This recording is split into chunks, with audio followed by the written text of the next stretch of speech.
เอาขี่รถหยังกันแล้วแต่เจ้าแล้วเจ้าสิลงมาหาข่อยน่ะ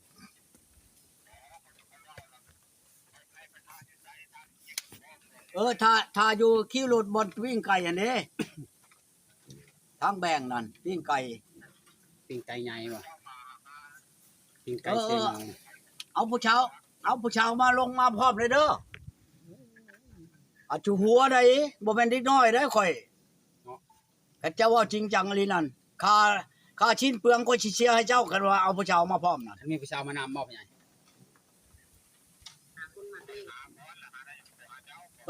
เจ้าหาได้จังมาเด้อหาบ่ได้แหละชุบว่าใกล้ข่อยได้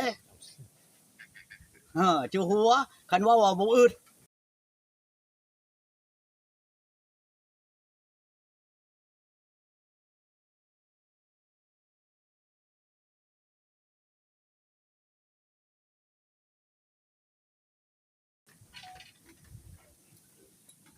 กับบ่อึดแล้วบ้าโลดบ่เป็นหยังว่าบ่อึดก็สิบ่ได้มาให้โยกันบ่ได้มาแล้วบ่ให้มาใกล้มาพยังมาพอดีเชียเปลืองประแดกนะฮะอันหม้อนี่มันบ่มีหยังกินได้ข่อยบ่มีเมียเรื่องประแดกแป้งนัวเอาแล้วนี่แต่ข่อยตักประแดกในอันไผนี่แล้วออกไปอันให้กินบ่ให้กินรถเท่านั้นแล้วมีผู้หาผู้นั้นใครระบบไม่ได้ชามชีเถื่อก็กินอันนั้นแหละหัวจิงไข่เจ้าเอาให้หั่นแหละกินอะไรข้าวเดี๋ยวนี้เอ้าก็กินแล้วมันบ่ได้มีหยังกินโทษใช่ไผกับมาก็อยากมาซื่อๆน่ะบัดต่อไปนี่ข่อยบ่ให้มาก็บ่มีหยังกินนั่นเป็นเหล้าบ่เป็นเบียร์น้ำหวานบ่ชื่อมาให้ข่อยก็อยากขนมนั่นชื่อปิ้งไก่ปิ้งปลาพุ่นมาให้ข่อยกินกับข้าวเนาะมากินกับข้าวนะอันนี้กินว่ายังกินขนมนะกับข้าวได้บ่ข่อยอยากถามผู้เจ้าอ้าวยันว่าจะกินขนมก็จะเป็นเซอร์จะมันบ่แม่นเด็กน้อยเด้อข่อยอายุ5 60แล้วสิไปกินขนมกับข้าวไปย่านว่าเจ้ากินอยู่บ่ขนมกับข้าวนะข่อยถามเจ้ากินแบบนี้แล้วมันว่างแล้วก็กินโอ้ยอย่าคือสปอนเซอร์ก็กินอันนี้สปอนเซอร์ซื้อมาให้แหละกินจะกดเชื่ออันกับข้าวบ่แม่นกินกับข้าวกินบำรุงสุขภาพบอกว่าให้ชื่อของกินนั้นบ่มีไก่พันธุ์พ่อใหญ่ว่าบ่กินข่อยก็บ่ซื้อแล้วไก่พันธุ์ปิ้ง 5,000 จังจะกินบ่เป็นตะกินมีแต่น้ำมันคันคนมาทางชะโนค่อยซื้อแล้วแต่ผลมันมีปลาทูบ่หรือว่านั่นอันกินนั่น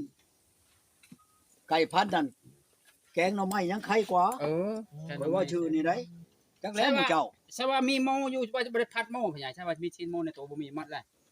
โอ้ว้าวกินหมูเป็นเดือนแล้วก็เบิดแล้วบ่นั่นเขาค่อยให้เขาเอามื้อกินแหละให้หลานค่อยเอามื้อกินแหละ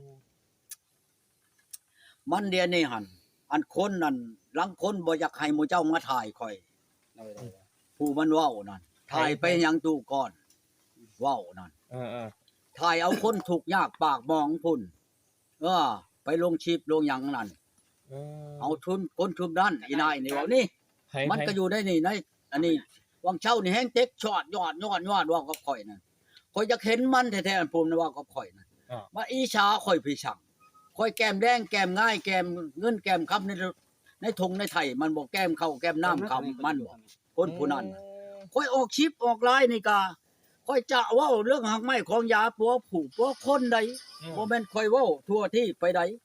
โอ้เฉียบชี้สังคมจังชั้นขี้ใครล่ะบ่ตัวนี้ได้จ้ะนี่ก็กินบ่ได้คือกันน่ะตัวนี้กินบ่ได้ก็ธรรมดานี่มาให้ข่อยตัวนี้ธรรมดาว่าตัวนี้เอาแล้วโอ้มันบ่แม่นว่าอันนั้นได้ข่อยยังบอกแหละผู้นึงมาน่ะบ่ให้ขาดอันบัตรเดิมเงินนี่2ใบผู้นึงมาลงข่อยนี่นะแล้วเฮากินตามหาเสียเวลานั่งคุยเนาะเอาแล้วคือเจ้านี่แหละนี่บ่ได้กินฮอดข้าวให้ข่อยดังอยู่นำหมู่เจ้านี่งัวก็บ่ได้ใหญ่มันสิเป็นบ่แน่ๆน่ะข่อยมีอันลูกมีเมียเบิ่งงัวเบิ่งควายเบิ่งห้องอยู่ห้องกินค่อยไข่แล้วบ่เพราะเพียงแต่ว่ามาว่าลมเมาเว้าสู่เจ้าพังนี่โอ้ข่อยก็บ่ได้เว้าอื่นข่อยก็เว้าลางคนน่ะมอนนั่นมาอันพี่น้องข่อยได้เมียเพิ่นเมียข่อยนั่นเอาพี่น้องข่อยเว้าแนวใดกับเมียกับอันพี่น้องเจ้าจังสิมาหายข่อยอีนายนึงแฮกเด้นี่ปัดอันนี้ข่อยจังสิเปิดให้หมู่เจ้าพังหมู่เจ้ามอดอันนี้ข่อยอีนายอันนี้นั่นเพิ่นเพราะข่อยจังซั่นสิไปอัดอันเอาคนทุกข์ยากปากบ้อง อยู่หันอยู่นี่ดีกว่าอันเอาเต้าตู้ก้อนนี่บ่มีปัญญาหยังจังซั่นที่ปาดโตแล้วไปเอาเงินน้ำมันนี่น้ำอีนายอันนี้อีนายปากเว้าปากเป็นปากปลาแดกก็มาใช้ข่อยนี่นั่นจะให้ค่าอันน้ำมันโหลดมาเจ้าแล้วไปหาถ่ายเอาอันคนถูกอย่างน่ะเด้อเอาน้ำอีนายไอ้นี่อีนายปากปลาแดกนี่เว้ากับข่อยนี่มันอยู่บ้านใดเอาค่อยจะฮู้จักบ้านมันอยู่นั่นค่อยสิโชว์เชียร์กูว่าผู้แกนในมันปั้นค่อยสิพาดปากบ่โลดเว้าหยังก็ข่อยบ่ลำบ่ลอยข่อยแก้ม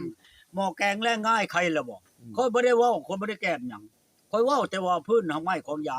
เว้าพื้นลูกผู้เมียข่อยเอาชิปชาวเมียอีนายแต่งให้ข่อยจักกีบจักร้อยออกน้ำข่อยเด้น้องชายข่อยคิงๆก็ยังบ่ได้ออกน้ำข่อยพอร้อยว่าสิมาเว้าข่มเหงข่อยหยังข่อยมักไผข่อยก็เอาติบ่แม่นข่อยสิเอาลูกชาวมันโอ้ยข่อยว่าแจ้งได้โอ้ยมาเอาลูกข่อยนี่เสียทาสขาดคุณลูกข่อยนี่ใครล่ะบอกข่อยเอาคนอื่นพุ่นข่อยแต่งข่อยแปลงได้ข่อยเอาบ่แม่นข่อยเอาละล่าได้มาแล้วบ่อยู่น้ำข่อยข่อยก็ย่าผู้ได้คืนผู้บ่ได้คืนขะดองก็ดีข่อยก็บ่ได้ว่าหยังอันนี้ล่ะมาเว้านี่บีบข่มเหงข่อยแหละอิจฉาข่อยแหละคนนั้นผู้นี้อิจฉาข่อยหยัง เงินเจ้าเองแต่งกัน เงินข่อยเองขายงัวขายควายขายไก่ขายหมูข่อยขายทั้งไม้ของยาข่อยไปแต่งลูกแปลงเมียมาอิจฉาข่อยหยังข่อยไปเฮ็ดลูกชาวมันบ่มันเสียทาสขาดคุณคือในไหนจังเว้ากับข่อยแบบนี้มันคนบ่หรือควายอีนายอันนี้นั่นข่อยอยากถามมันอยู่บ้านใดเมืองใดตะแชงใดบอกข่อยมาแน่ข่อยสิย่างเว้าจ้าทุในใดก็ตามเรื่องข่อยก็เว้าเรื่องอันนั้นซื่อๆข่อยไปอิจฉากันกับมันหยังเสียทาสขาดคุณหยังอันผู้ข่อยเอาไปนั่น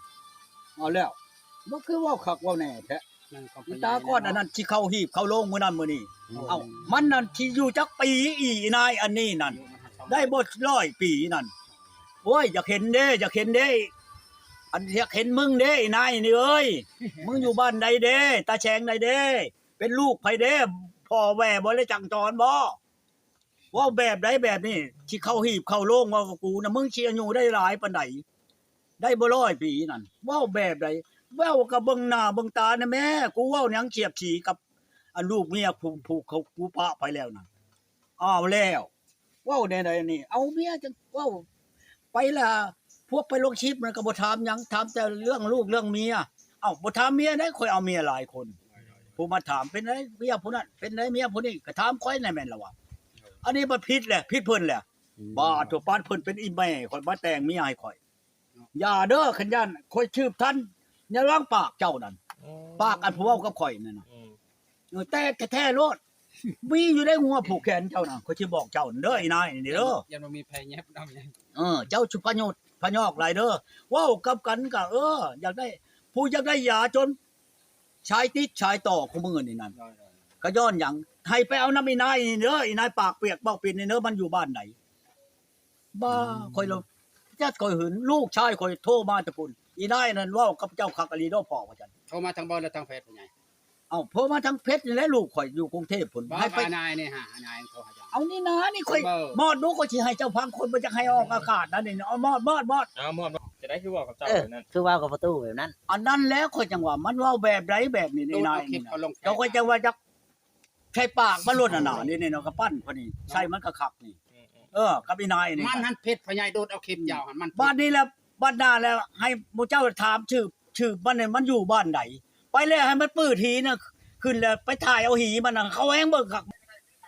โอ้ย โยกมันก็บ่ได้มันบ่มีแล้วจังว่าโทรอยากให้เอามาตอนนี่คันว่าเว้าใช่อันชิ้นตอนปลาโตนี่มันมีอยู่แล้วนำหมู่นี่ ต ก็ ลาด ดี ก็เปิดไปนะ อยู่นำตลาดนี่อันนี้มันของตัวนี้มันบ่ลงตลาดนี่เนาะ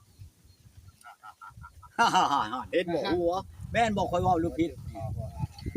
ขอโทษเด้อแนวอยากได้นี่ได้คือกันกับแนวอยากได้ล่ะคือกันกับแนวอยากกินเนาะแนวอยากได้กับแนวอยากกินนี่คือกันได้โอ้ยคือจะกินนั่นกินนี่เท่าจำเฮาเลยนะหายำแนวอ่อนน่ะนะหากินแนวแซ่บอ่ะนะ แม่นแล้ว แนวใดมันสิแซ่บแนวใดมันสิหอมสิหวานใน ปากนะ อันในปากในคอเฮาแล้วก็หากินตัวนั้นแหละเฮ้ยเห็นได้ฉันเฒ่าแหละเนาะเห็นบ่อีนายนั่นเว้าจังชัดจังชี้กับข่อยจะชัดปากมันอยู่เด้นี่น่ะเว้าหยังก็บ่ดูบ่เดาใช่ต่อหน้าไป เขามาลงเพชรลงลายก็ไปหาลงเพชรลงลายคนหังคนอันนั้นค่อยหังปานใดเขาลักมาลง เช็บลงหยังข่อยก็เขาอยากถามว่ามีลูกมีเมียเท่านั้นเท่านี้ผิดเราแหละ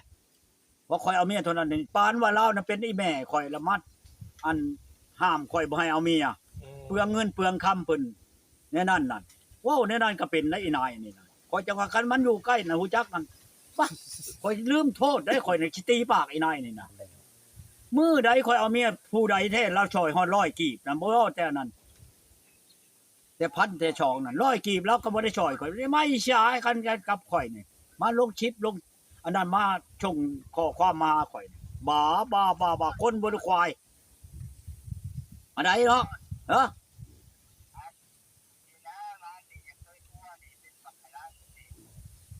เอ้อมาโลด วัวมาให้ล่ะ มาบืนนี่ก็มาเด้อนั่นเด้อมาขางหลังนั่นเด้อเจ้าอยู่โอ้ขอโทษเด้ออยู่ชัยเนาะ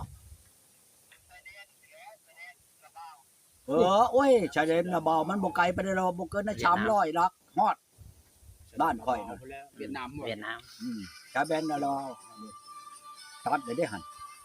บ่แม่นนั้นมันเบิดแบตนี่ขอจังหวัด แขกมาหาพ่อใหญ่เลย ไปได้ไหมประตู